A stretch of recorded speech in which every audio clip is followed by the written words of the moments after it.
year. But Ms. Fiorina, I mean, the traditional ways that people talk about non-discretionary, discretionary non-defense spending is only 16% of the budget. You could cut all of that out, all for education and energy and for police support and government worker support around the country. It wouldn't be anywhere close to $4 trillion. Where are you going to get that kind of money if you extend all of the Bush-era tax cuts? And that doesn't even that only adds to the deficit. That doesn't even deal with the deficit we already have. Well, of course, first, the thing that we need to do to deal with our debt and our deficit is to both cut spending and grow the economy.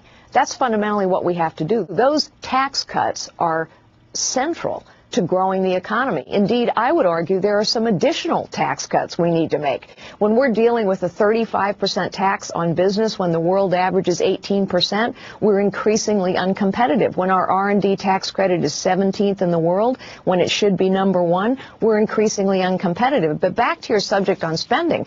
Look, the truth is that politicians, career politicians like Barbara Boxer, who has been in Washington, D.C. for 28 years, somehow never get around to the business of asking the fundamental questions that voters want asked now. Where are you going to cut entitlements? What benefits are you going to cut? What eligibility are you going to change? You know, Chris, I have to say, with all due respect, you're asking a typical political question. The American people say, you know what? When we have 22% of our federal government programs that are not meeting their objectives, when we have at least 2 nonpartisan studies that suggest that there is up to $500 billion worth of waste in the federal government budget, let us please get after that first before we start talking about cutting entitlements. What politicians do, in my estimation, it may be a typical political question, Ms. Fiorina, but that's where the money is. The money is in Medicare. The money is in Social Security. We've got the baby boomers coming. There is going to be a huge explosion of entitlement spending, and you call it a political question when I ask you to name one single entitlement expenditure you're willing to cut.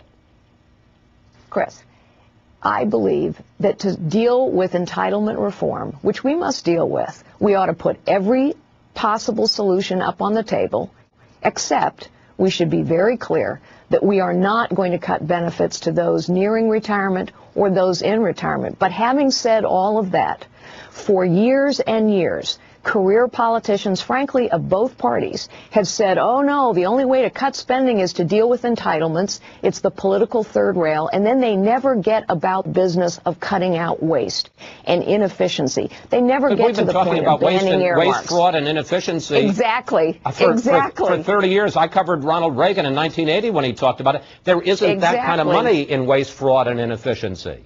But you know what, Chris?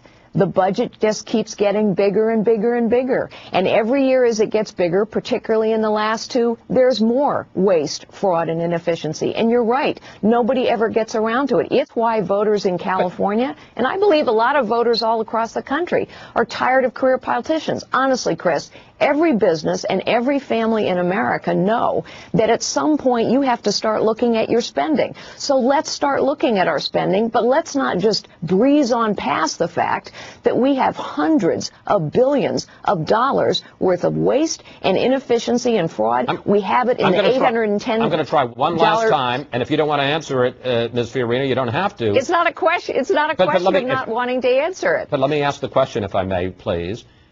You're not willing to put forward a single benefit. I'm not even talking about the people that are 60 or let alone 65 or 70. I'm talking about people under 55. You're not willing to say there's a single benefit eligibility for Medicare, Medicaid, or Social Security that you're willing to say, yeah, I would cut that. What I think we need to do to engage the American people in a conversation about entitlement reform is to have a bipartisan group of people who come together and put every solution on the table, every alternative on the table, and then we ought to engage in a long conversation with the American people so they understand the choices.